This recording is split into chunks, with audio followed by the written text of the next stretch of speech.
because if you want to learn, you've got to start somewhere, and this is how it starts. You'll get a feel for it today. You'll either like it, you won't like it, but any feedback from this would be really appreciated.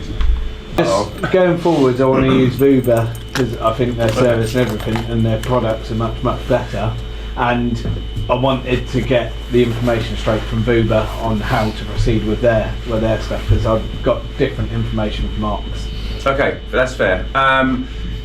Okay, so we know we're all in it for the same reason. A bit about VUBA, I'm sure you've seen them. 2009 established, the growth is there. 17 million in sales. To the end of June, their financial year 2025, 32 million. They made a £2 million profit. So they're making money as well, because this is a tough industry. All of that profit has gone back into the process. Bases, flexible, VUBA Mac and asphalt. We're seeing expansion and contraction of tarmac. The bitumen in the tarmac is a certain what's called pen value. So that's the hardness of the bitumen. It should be 80 to 100. It's actually 100 to 150. That's what's been recommended by suppliers over the years. I'm not going to dwell on it, but the point is tarmac gets a lot more, it's getting more expensive and flexes at a different rate to the resin. Resin, you've got to have a certain amount of flex, and it's polyurethane, but we need a base that it's going to work with. VUBA Mac is a purpose-made base for resin bound. The mesh here, I will talk about this a lot because it's relatively inexpensive and it gives a huge amount of strength. Contracting, we carry that in each van because you just use it.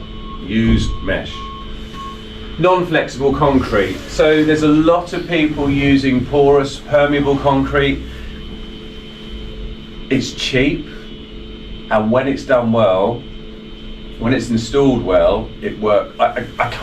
I've seen jobs with it, and I'll be honest, I can't fault it. The potential issues are, it's tough to get down in heat. You've got to lay it at 125 minimum on a driveway. I'd say 150. More dig out. The trade-off is, yes, it is a cheap raw material, although I've heard recently prices have started to go up. You've got to get the mix design right. You want no fines, you want a clean, slightly angular 10 to 20 mil stone. People will, it varies, but as long as it's clean, no fines, and a sort of 6 to 7 to 1 cement ratio, I believe, that's what I'm told, then it works well. You might, if at any point you don't think I'm right or whatever, just tell me, put your hand up, give me a shout or whatever. I'm listening and learning. The most flood resistant paving solution in the world. What we're trying to do is get water back into groundwater. That's it. A nice surface comes along with that. So it's not, I don't believe this is a fad. Resin isn't here just for the short period. Because of the issues we're experiencing, we've paved over gardens through London, etc. It looks great, but also it just takes away so many issues. And we'll talk about clay in a bit and getting water back into groundwater, but it is a good product. What are the components of VUBA Mac? So we've got the A and the B. So if you think the bitumen and the tarmac, this is our bitumen equivalent. It's polyurethane, not bitumen. We have mesh top and bottom on driveway. We only have one layer of mesh on pedestrian. We have 4 bags of aggregate, same as we do in the topping, 25 kilos of each. And now we have what's called a bag of Mac mix. So that's half a bag. Mac mix, we used to put what we call binding quartz or sand in with this to sit amongst all the aggregates, hold them together, give it more strength. The Mac mix, this is essentially sweepings from the factory, but it goes a little bit further. They've upped the resin, it uses old material, and it gives it more strength. When you're experienced with resin bound, you'll build up bags of material left over. And you'll go, what do I do with those? If you're using VUBA Mac, you can use your old bags of material in, rather than Mac mix, don't buy that, use your old material in with the VUBA Mac. It's a little thing that when you're experienced with it, and a lot of contractors go, what do I do with all these leftover bags? The mesh is 130 square metres on a roll, about 1.2, 1.3 wide. The biggest thing about VUBA is that when you lay VUBA, if you say a 50 square metre driveway, double car driveway, you've dug it out, you've edged it up, type 3, 150 mil, type 3 stone, or rather a clean 40 to 50 mil. It doesn't need to be type 3, but as long as it's clean and it's a 40 to 50 mil stone, we're getting water back through it. We're recommending putting a capping layer over the top. So that's going to be a 10 to 20 mil angular stone, not pea shingle. Okay, a 10 to 20 mil angular stone, just to fill in the pores of the type 3. Type 3, it will compact to a point. We like it a lot. I say type 3. There's a bit of a true type 3 has some fines in it. We're going to say clean 40 to 50 mil stone. The capping layer just stops the VUBA aggregate falling through these pores and disappearing down in there. You're losing spread rate, you're losing material. It's always cheaper to build up from below. So the point of this is we want to make sure that we include the capping layer. Then we roll out our mesh, and then, where are we? Here we are. So there's our geotextile, our type 3, our clean 40 to 50 mil stone. This is our capping layer over the top of this. First layer of mesh, VUBA. If we miss out this capping layer, we're going to lose a lot of this VUBA through these voids and into these voids here, and our spread rate will drop significantly. Which you want to, if you run out of VUBA on a job, it's not the end of the world. You can always infill that area you've missed out on, or if you're short, the next morning before you lay your topping. When you're experienced, you can lay your VUBA in a couple of hours, 50 square metres, clean down the mixer, have a sandwich, and within an hour and a half to 2 hours, it will be suitably set up that you can lay the topping onto. So what we're seeing now, there are contractors, Ray Bell in Northampton, CW Stanley in Bournemouth. If you see these guys on Instagram, they're doing 100 to 150 square metres of VUBA in a day and topping. That's what this product is capable of doing. What you're getting is a day back in production if you do the VUBA and then the topping in a day. Yeah? Make sense? VUBA. Let's go to the next one, specification. A little video.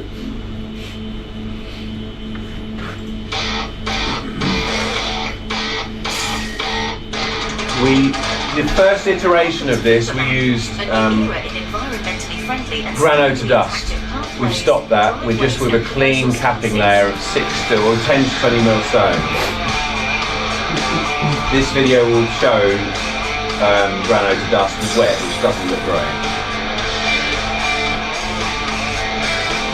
A compacted hardcore base has already been installed on this driveway. In preparation for VUBA, a 6 to 10 millimeter capping layer was raked out and compacted to provide a suitable base for our VUBA SRM mesh. VUBA is a combined 2 inches in depth. That means on a standard street of 80 homes, you would save the removal of 1.75 million kilograms of earth compared to concrete. On to our next step.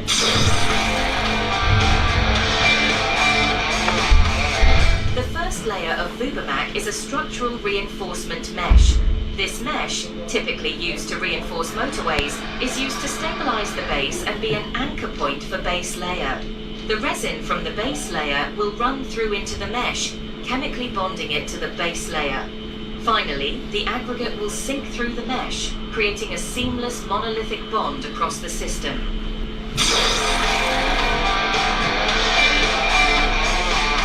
Back to mixing our VUBA.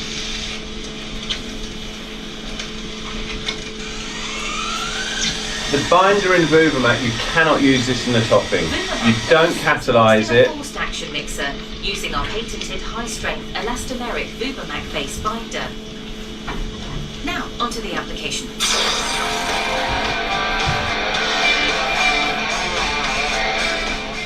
VUBA base is poured out onto the mesh, spread out with a spazzle and finished with a wet pour roller, or one of our new VUBA rollers.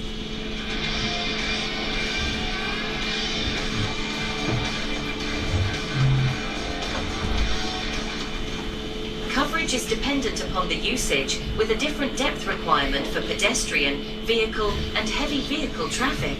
VUBA is capable of withstanding extremely heavy loads and performs excellently in comparison to alternative paving systems. VUBA was 57% stronger than asphalt in a flexural strength test, and even stronger when put through compressive strength testing seen here.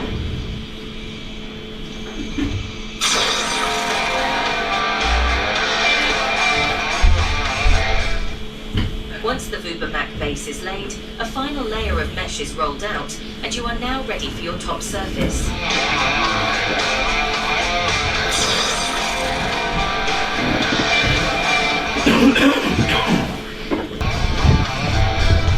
The top surface is spread out onto the VUBA base using a VUBA spazzle or VUBA sledge. We are applying this surface at 18 millimeters, the correct You'll be doing this outside, so don't worry, we've only started. Uniform surface, making an even application of the subsequent top surface easy to achieve.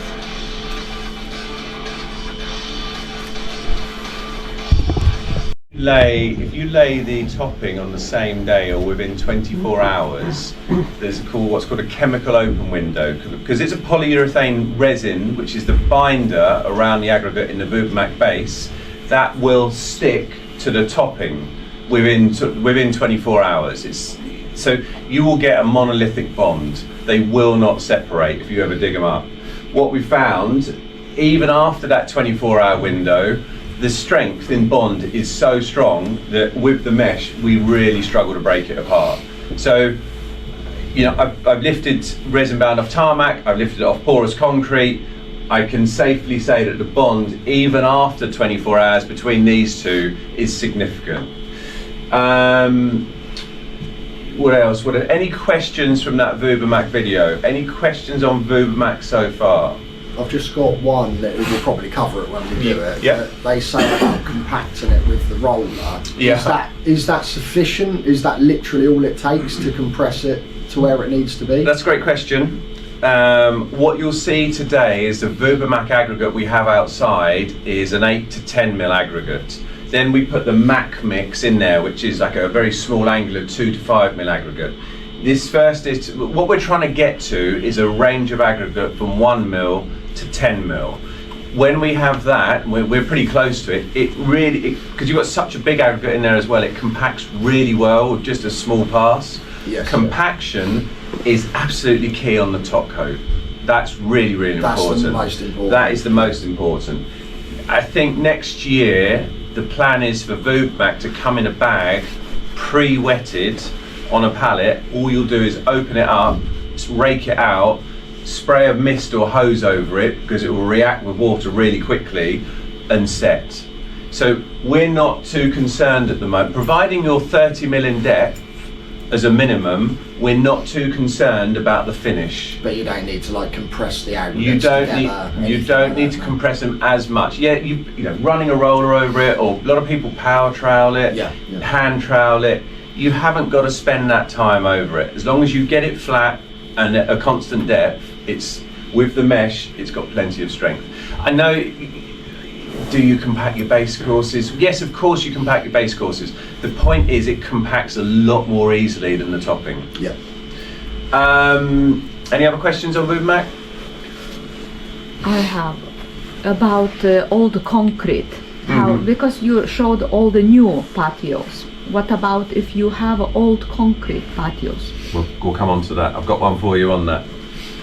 I think that's another good point, actually. If you're going to get into resin bound, you're going to do overlays. If you don't do overlays, you're not going to be. What do I mean by overlay? So if you've got an existing surface like concrete on a patio or something, providing you can get the water away, it's not puddling or sitting there, you're confident in the structural strength of that slab, then you can put resin over it. What's the potential issue? The potential issue is the base cracking. So how do you mitigate against that? Mesh it. The other issue is maintenance. If it's not porous, it will, and water doesn't get away, it will over a winter, it will build up moss, mold, algae, etc. So you're going to have in the autumn, in March, springtime, you're going to need to jet wash it. Whereas on a fully permeable system, you will have less maintenance. These aren't maintenance-free surfaces. Let's be crystal clear about that. I do my driveway once every March. I've got what are they spinning? FSE it's called. One of those. That's it. So I've got a jet wash, and it takes me 2 hours, and I do 100 square meters, and it comes up like new. I don't put a rejuvenation coat on it because I don't think it needs it. And a heavy shower of rain will clean tyre marks off of a resin-bound driveway fairly easily. So, in answer to your question, you can go do overlays, and we'll talk about that. Concrete versus tarmac. Porous concrete, strong and permeable, can crack, although we see a lot less cracking in permeable concrete than we do on traditional slab. You've got to be 125 to 150 mil depth on permeable concrete. 7 to 10 days. I would allow a week for permeable concrete. It will cure off a lot quicker. It's got air flowing through it, but you don't want to be on it next day when it's still green. 2 to 4 weeks until an overlay. Ignore that. That's a typo. Tarmac, strong and permeable. Okay. 70 mil compacted depth needed. If you're going to lay resin over tarmac, you really need to be a minimum depth of 70 mil compacted. 14 days full curing time, oil release. I know guys who lay the next day on tarmac. I would leave it for a week as a minimum in my experience. I would like a shower of rain on it, heavy rain to wash it through. There are flaxing oils that will release out. I know that when we lift resin off tarmac, the bond isn't brilliant. There's a different chemical family. You've got bitumen and you've got polyurethane. As they bond together, I think the bond is more in the mechanical bond of the stones interlocking in the base. Expensive. Tarmac is only getting more expensive. You've got plant breakdowns. If you haven't got an account, your price will be twice as much. You're reliant on a lot of factors. Can be difficult with deliveries and access. 1 to 2 weeks for overlay. So, all of these, even with this, you've got to have 150 mil of clean stone underneath. You've got to be, geotextile. There's a lot to do to get that right. And unfortunately, we get a few contractors who don't follow it, and then every time I've core tested a surface that's got a resin surface that's got a crack in it, I've core tested 200 to 300 down. I found plastic in the sub base. The compacted depth of the tarmac has been 40 mil, and the resin's being 10 to 12 mil. So it's set up for failure, and it's very hard when you see a cracked resin surface. If you lift that resin, and you won't see a crack in the tarmac, you've got to core test it, wash the sample off, and get all the dust out of it, and then you will see the trace cracks coming up through it. Because if there's any movement in that base, it goes like that. So the biggest crack you'll see is in the top. What about resin over resin? Can you do that?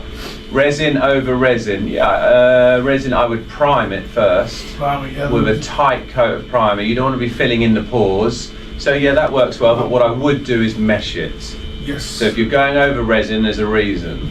Either it's cracked, it's failing, it's breaking, it's shaling. If it's shaling, if it's loose, then I would have it up. I think it's a bit of both, to be honest, the one I'm really looking at.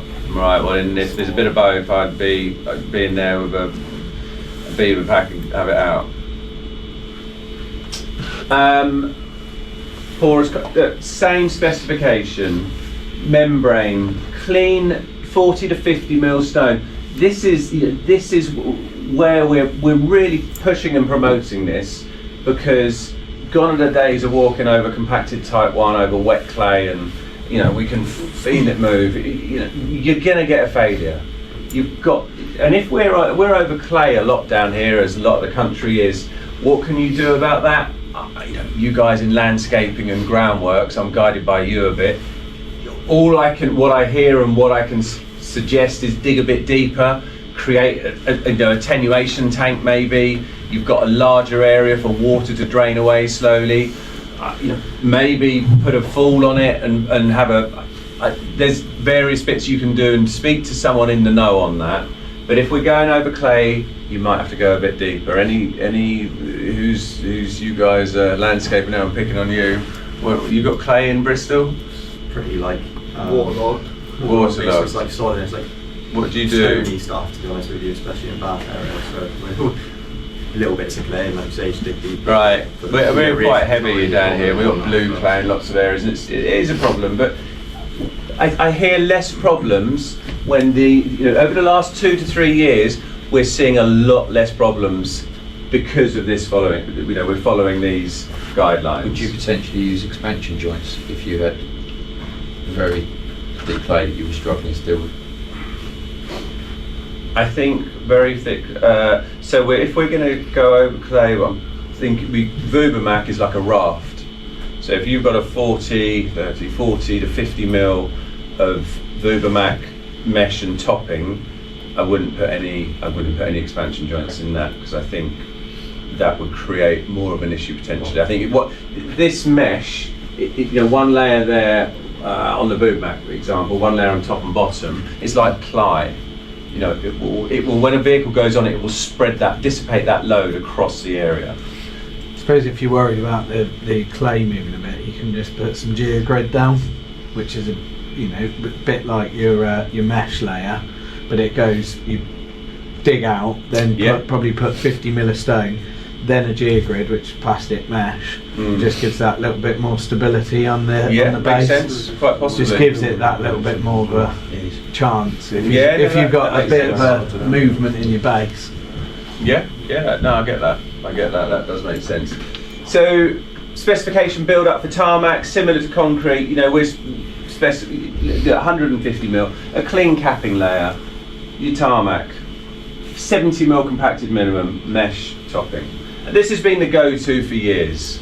Okay, the quality in our experience is dropping. We've seen cracks this summer, not just in VUBA, in all suppliers, resin. I've been called out to various jobs, it's got cracks in it. Every base that's cracked generally is tarmac underneath. Why is this happening?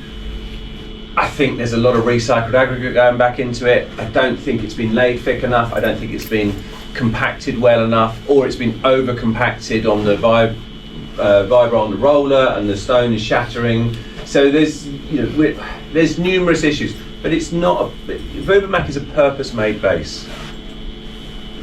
Right, mesh. I was speaking to the owner of VUBA a few years ago now. I said I've used mesh for many years in contracting, and it got more and more expensive. VUBA have a lot more buying power. They got some samples of mesh, so they do a 3-point bend test. There's 2 points here. You put the sample in here, pushes down on it. That's elongation and break. With the mesh on that sample, it was 70% stronger over 3 samples. Now I'm always nervous about lab testing, but he rang me. He was in the lab that night. Said I've done 3 samples. Each one, the flexural strength. So doing that is 70% more with mesh. I thought it'd be 30 to 40%, and I was like, wow. Ever since I've started using mesh, probably 7-8 years ago, touch wood, I haven't seen cracking. We used to see cracking where we'd lay over joints of, say, tarmac to concrete. We didn't have the knowledge and experience. This is a typical refit of a pub garden. Okay, they're not going to dig all this out. You've got a 2-week refit. This is what we've got to work with. These are the common areas around manholes, around 90-degree borders. So I think this area was probably, the whole lot was meshed. That's an overlay. It's not a pretty base, but the client wanted resin bound. Someone's going to do it. So what can you do to minimise the risks? Any questions on mesh? It costs about £1.89 a metre. For that, you can go home and sleep at night that surface is going to last for a good period of time. In VUBA, we realise there's an optimum detail between providing enough extra strength and flexibility whilst not overly decoupling from the subbase. We don't want this to lift the topping off the base. we want the stones to go through here on the topping and connect with the base. Okay, there is another manufacturer out there who has mesh which they lay over type 1. It's a triple ply mesh, and then they'll put 20 to 22 mil of resin over the top. I know it, I've used it only on domestic. VUBA used to sell it, but they would never do it on driveways, because coming from a screeding background, any unbonded screed that we've worked with always cracked. So it's the same principle. We strongly believe with a resin surface, it has to be laid and in contact with the base. Yeah? British Board of BBA, have you heard of BBA? Okay, it's had a bit of a bashing since Grenfell, probably rightly so, with all the the fire safety, etc.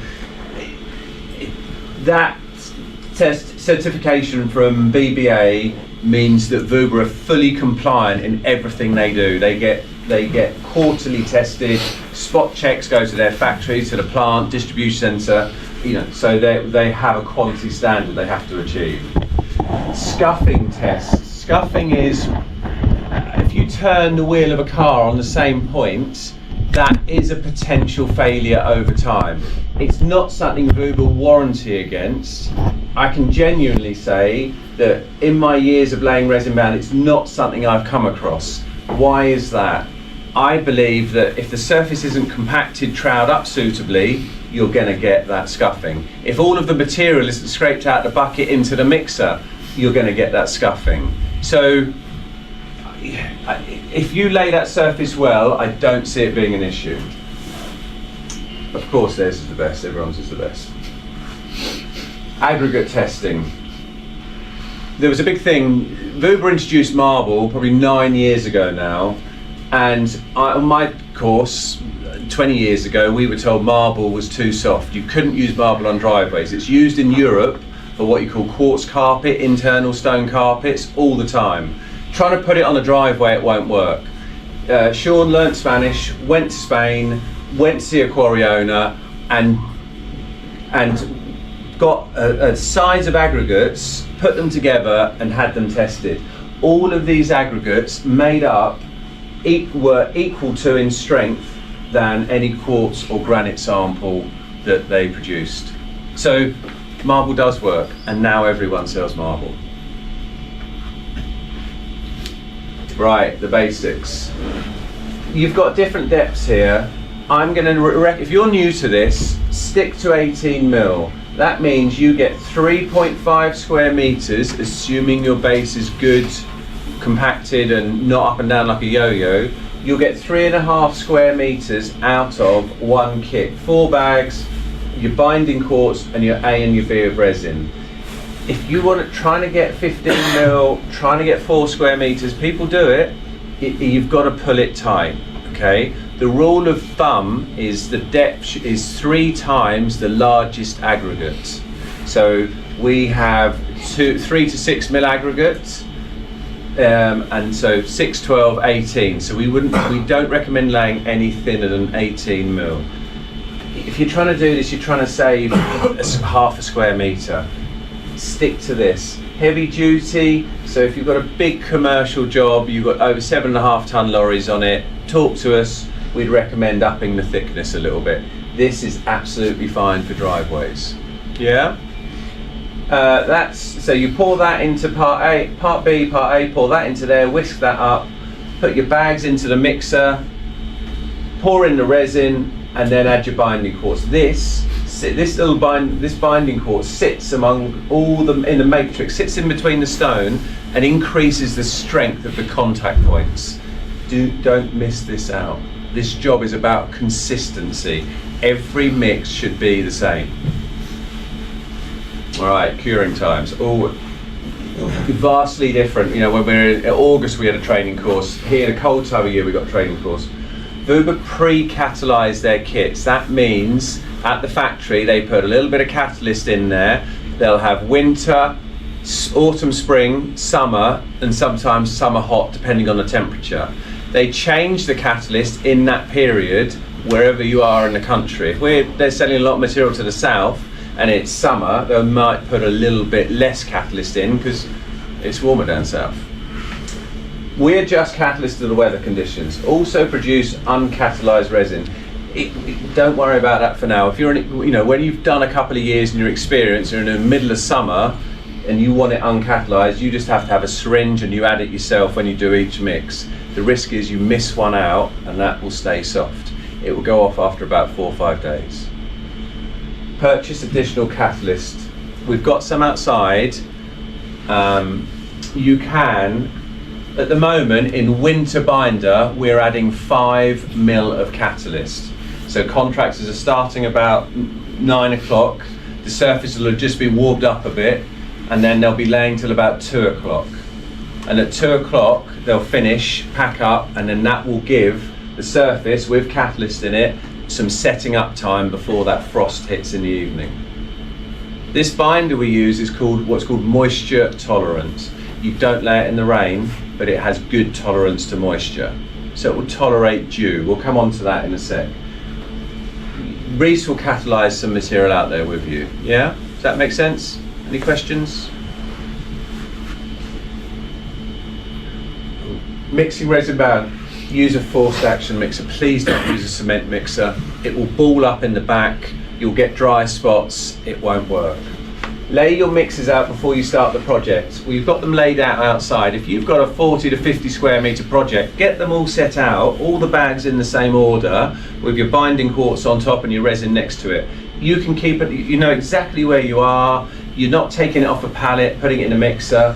On bigger jobs, that's not always possible. If you've got 8-10 pallets, you'll be use your material off 2 pallets. Don't take it all off one pallet, then the next pallet, okay? Setting them out in mixes on smaller jobs guarantees you not making a mistake in batches. Follow set procedures and time for each mix. So the mixing procedure, mix part B into A for 90 seconds, okay? Don't do any less than a minute. It's got to homogenise. You need to get 2 liquids mixed together really well.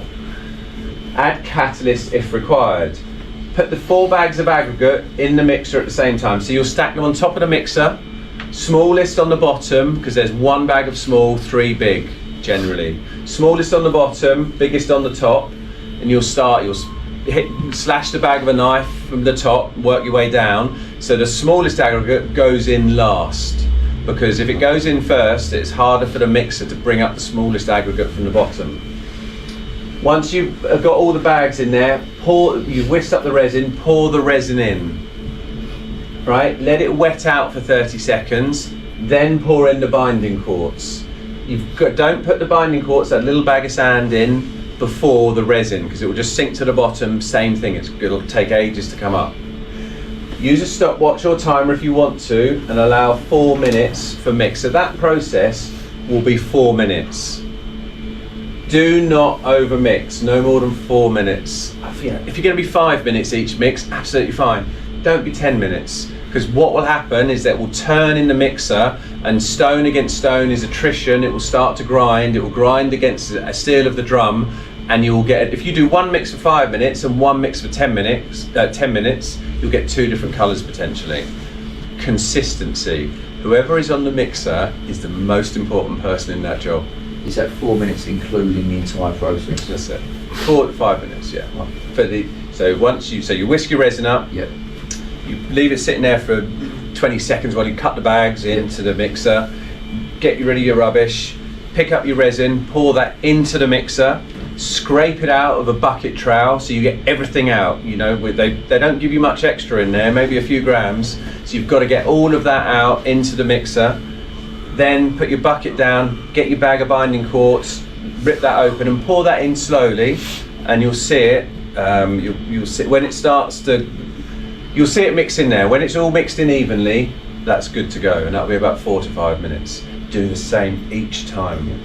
What you don't want to be doing is the guy in the mixer just keeps mixing, and then he's got wheelbarrows of materials up behind the installers. He's got to be talking to the installer, say, when are you ready for a next one? They want to be just finishing their mix, and they want a pile there next to them to move on to, so that everyone keeps moving. But yeah, follow the process and you'll be absolutely fine. Aggregates.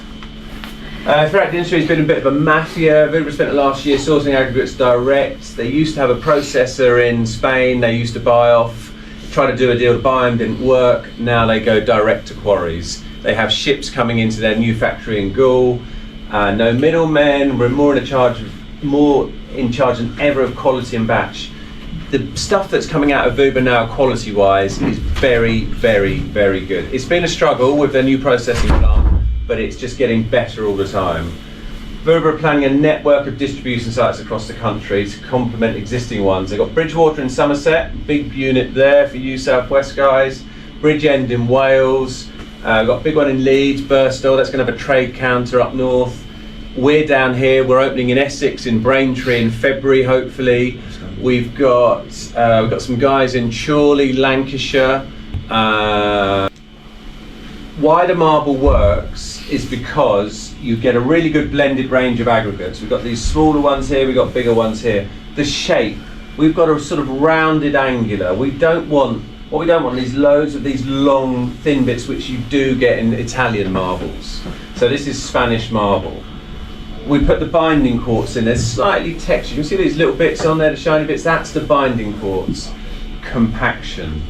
You guys will do all this. You have to do this. So you've got to trowel that really well. Okay, you can't just trowel over it and then move on. You've got to put your weight over it, north to south with a trowel, east to west, and then a swipe. Get down across it. Check it with your eye. That compaction, we've got a power trowel up there. A lot of people are using power trowels now. When you get those right, they're brilliant. With the power trowels, is that sufficient? I've seen a lot of guys, they'll sort of hand float the edgings in and then put the power trowel on and go across material that they've just either spazzled out or used the sledge, whatever. Is that sufficient to compact the top surface just with the weight of the power trowel, or do you need to hand float it as well? Or traditionally, we used to hand float, and then we had a lightweight power trowel on 2 long poles just to go over it. Because when you're troweling, you're pushing away from yourself.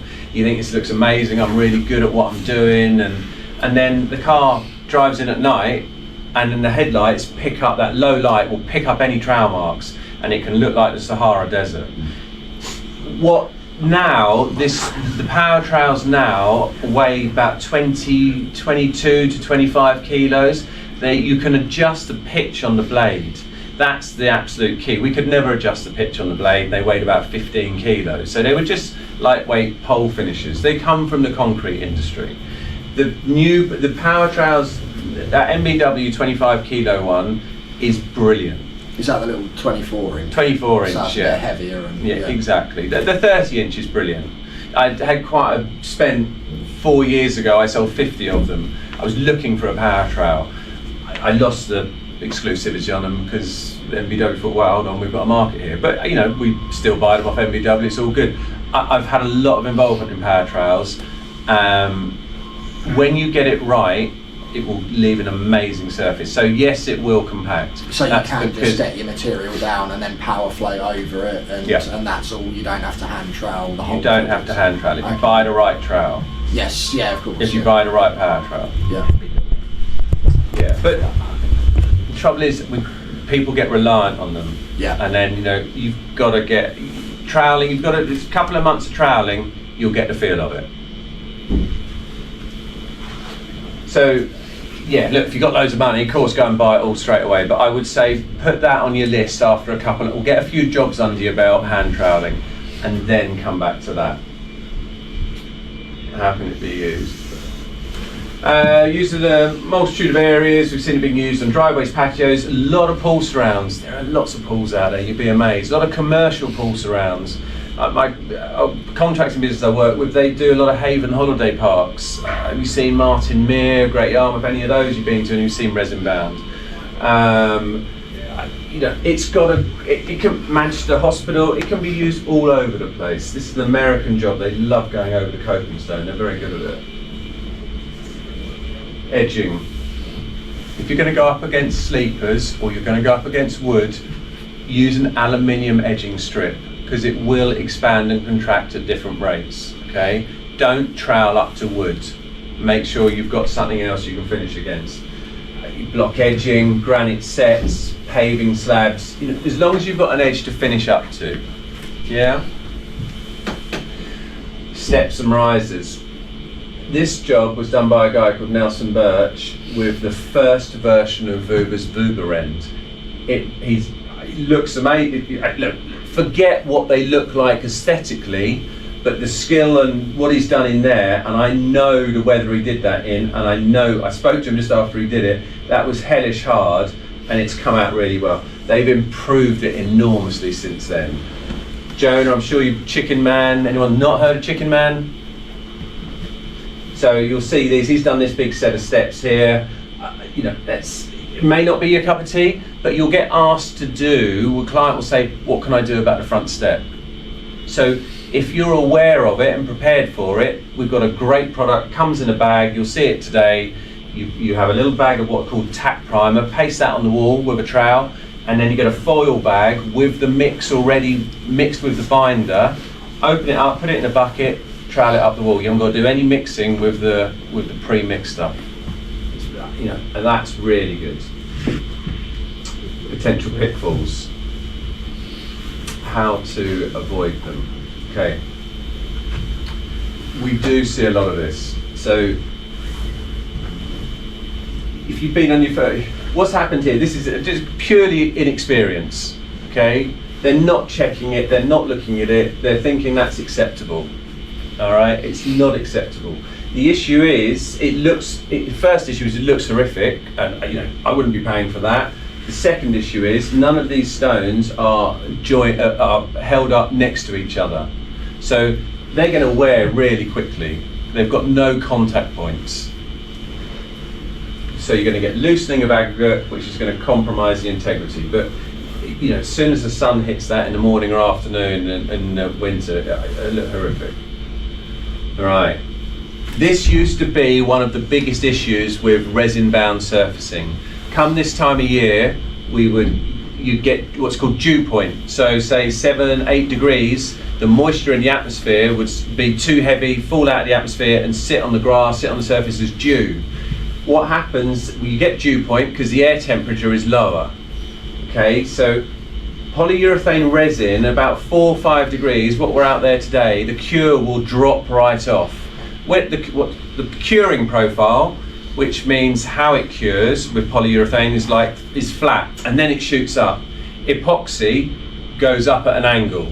So you get loads of time with polyurethane, and then it will suddenly, you'll go, oh, it's really sticky under the trowel, there's something happening. That's it setting up. So what happens is if the surface has dew on it, or your traditional binders get dew on them, the outside skin of the resin would harden. Underneath that skin is a chemical reaction that's trying to release CO2, and the CO2 comes out as these bubbles popping. The integrity of the surface is done. That's it, it's gone. Okay, so if you see that, the surface has failed, and within months you'll be kicking it with your foot and it'll crumb up. On the back of our conversation earlier, VUBA have developed MT binder. It's all we sell here. For the last couple of years, since they've introduced this, we have seen a lot less moisture damage. Okay, I know of a couple of instances last year. They've tweaked the formula. I've laid this in a bird bath, like effectively a concrete slab that dishes with water in it. All right, I'm not telling you to do that. With my contractor head on, I've been forced to do some things, and it's been absolutely fine. It does what it says. But don't push it, don't be laying in the rain, don't get water into your mixer. But what this does allow you to do is go home and sleep at night if there's a heavy rain shower just as you get home and you've just laid a resin dry. Colour shading. Alright? Choose the aggregate, make sure all the bags are the same batch. We'll send out the same batch to you. Consistent mixing times we spoke about. Ensure the bags are dry, check the bags. If you pick up a bag and it's got a bit of moisture dripping out the corner of it, tell us, ring us. We have had a little bit of condensation, not so much of an issue, but you know, if they're stored outside or you've gone away for a couple of days and it's not been suitably protected, buy some DPM if you're not going to go back to that job, plastic sheeting, cover them up thoroughly. Protect your aggregate, okay? ensure the bags are dry. Do not overwork the mix. If you miss out the binding quartz, that little bag of sand, you can get this shading issue. Right, cracking. This is high risk. Okay, if it infilled that with concrete, didn't mesh it or do anything, and laid straight over it, it's going to crack. You know, what this person's done here is use fiberglass with epoxy. A lot of money has gone into trying to make that slab good. Okay, this is really common. This is called re-entrant cracking. 90-degree corners, manholes, etc. The way around this, if this will be over tarmac. So over tarmac, now we'd mesh the whole lot. But what we were doing a couple of years ago was putting a strip of mesh around that corner. We saw a lot less of that. You get it in paving, you get it in all sorts. You know, if we've got a really good, we were talking about concrete slabs earlier, if we've got a good existing slab and the water gets away, you can buy a movement joint. So that's 2 bits of aluminium right angle back to back, and in the middle is a flexible polyurethane effectively. You can even get them coloured from Dural, so they've got a speckle to match the surface. So you know, you can put that over there. You're going to lay over crazy paving? Okay, listen. If that water fell over to that drain and water got away, it's been down for 20 years and it was solid, the client didn't have any budget, I go, okay, these are your risks. Jet wash it, clean it, mesh it, but I'm not going to give you a warranty. If your integrity is, I'm not doing it. You've got to stipulate it, haven't you? Exactly. As long as you are crystal clear with your client what you're doing, because that something there will come back and bite you. And if you've mitigated that issue, and you know, if you're going to contract, get yourself a document drawn up about terms and conditions and what you can offer. I've got a document that I'd happily give you before you leave today. I can print some off, okay? It's clause 5 off of when I was contracting, of my terms and conditions document, and it just lists out the bits that I would not warranty. Cracking, I don't warranty against cracking. I'll have a conversation with a client, go, these are all the things I can do, but there's too many variables out there. Right, immediate aftercare. Do not walk on the surface 24 hours, 48 hours, temperature dependent. In these temperatures, you've got to leave it for 24 hours for footprints. Do not drive, we say 48 hours. Barrier off, the perfect world, but not reality. You know, a number of times I've been there, the client's opened the door and gone, oh, it looks lovely, and the dog's run out. And, these can be repaired. You've got to get a flat-headed screwdriver in the middle, break it out from the middle, vacuum it thoroughly, or leaf blow it to get all the dust out from the mess you created, and then make up a small mix. You get a little set of scales, you can do those repairs. I've done some recently, I've had to do them, because otherwise you've got to overlay the whole lot. Some colours, and when it's new, will go in really well. Other colours, you might be lucky. So it can be dealt with. Amazon drivers. Yeah. It's videos of them. They just walk round the barriers and just wander in. You know, over under them. Media days. If you've got a project that you think, it doesn't have to be £1 million house, but it's like, terraced house, but it's just everything is clicking on it, and you think it's going to be a nice little project, give VUBA a shout. If they can get someone down, they will do. They're busier and busier and busier, and it's something they want to get back into. Content on the job is important. If you're taking pictures, make sure you haven't got all the rubbish in the background. And tag VUBA. In the process, the stories. Every day they're doing stuff on social media. It's generating interest. It's something that we need to do more, but it works very well for a lot of people. They've got various new products. This is called colour bound. So you get an aggregate, but they send out a sachet of pigment with it, with a certain aggregate. You mix it. It makes a mess of the mixer. You'd want to have a separate mixer if you were going to do that. Exactly, and CBeebies world. That's what's possible. I wouldn't worry about it too much at the moment. I would get yourself familiar. This is really important video. This is how moisture tolerant binder came about. So we've got a freezer here effectively, and we've got a humidity chamber in it. So they're going to do two different binders, a competitor's binder and VUBA's MT binder, and they're going to put it through a 0 degree process, minus, add water to it, and you can see what it does. So that would help you a bit. Say if you were laying and then you were just packing up and you had a light shower. By the time you closed it up, absolutely fine.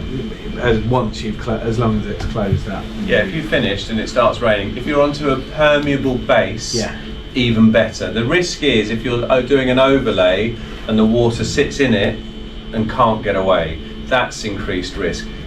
It's likely that it would be fine. I know how strong this stuff is now. It's not recommended. Okay, in America they sell this. This is all the only binder they sell, and in America it's all concrete overlays, and we would be hearing a lot more issues if it wasn't moisture tolerant. What would you recommend? Like if you're like halfway through a lay and the weather app is wrong and suddenly the rain starts to appear, what would you say to do? Like just stop and. If you were a couple of mixes in, I'd probably say scrap those mixes. Yeah. And it was heavy rain.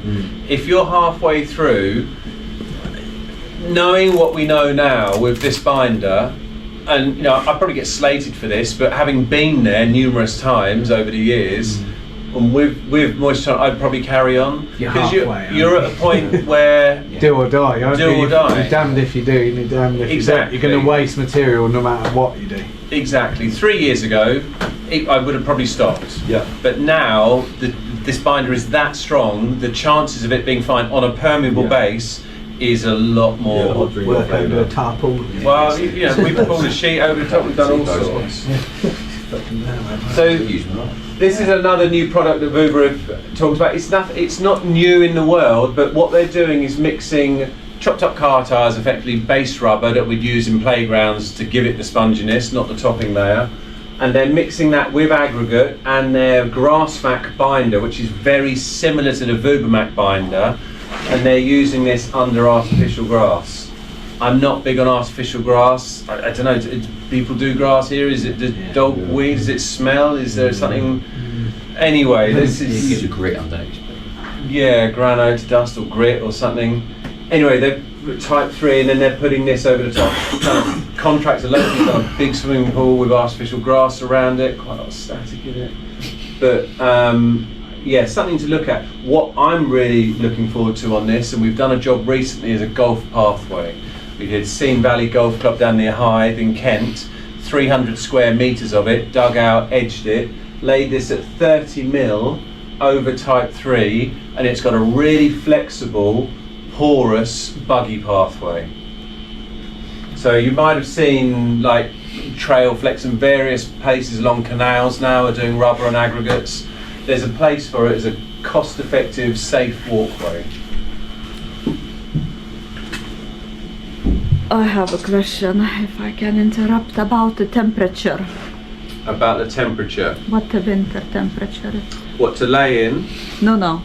To manage. What the lowest temperature? Okay, so lowest temperature, we're quite apt now with the weather.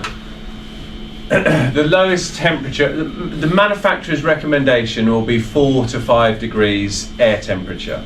To lay? To lay. But what temperature it can manage after it's done? What is the lowest? So when it's cured, when it's gone off, it's used in, what's an example I can give you? Canada.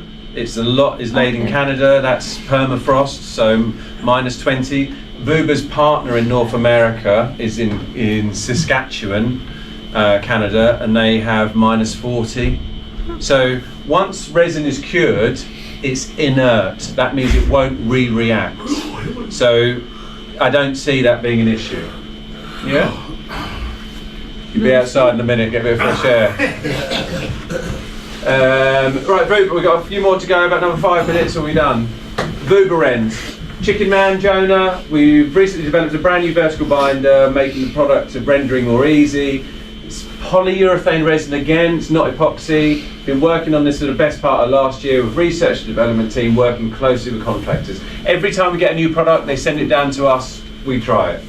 It's a simpler system currently available on the market, and it's been made even more simple with the 1K. It comes in a bag. Welcome to my VUBA office. We've got a product which is going to be a game changer. Your upstands and your walls. No more sugaring needed, guys. VUBA, we've been working with VUBA for a while now, bring this product out. We've got your primer paste in a tin which goes on the wall, and then the product comes in a bag of any choice of your colour, ready to be installed on the upstand. This product will be available around about 3rd of October to be purchased from VUBA only, so don't keep your eyes peeled for that. Instead of that, I'll let Amy do her thing and show you how it's installed. The glue gun is good for instant contact, but then he's getting fixings in there afterwards. He had a bit of slating over the glue gun.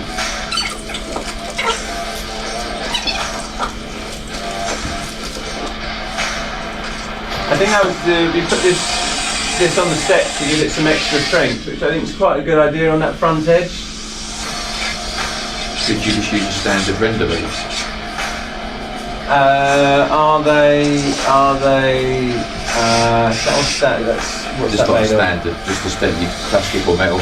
Yeah, this is aluminium, anodised aluminium. So we've used aluminium edges outside for years, and they haven't broken down. The only thing I say about a render bead, I think it will rust.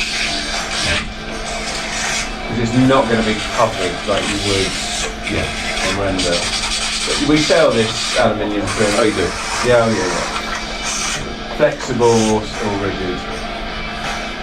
Whether you like them or not, on that house, that is an impressive bit of workmanship. The detail, the curve, the uprights, I think that really shows what it's capable of.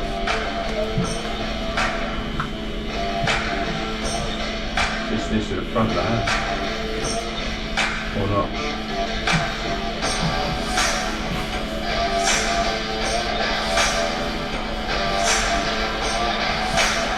That would be 2 days. If you do steps like this, you've got to charge for it. Yeah. Okay? So, because you can't, trying to do all your verticals and your horizontals on the same day will be a challenge.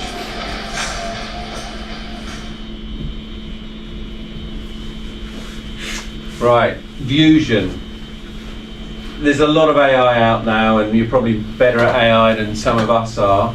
But if you get a good picture of the front of the house, send it to us. Send it to VUBA, they can recreate, they've got a catalogue of colours over the years of all their blends, and they can recreate that driveway.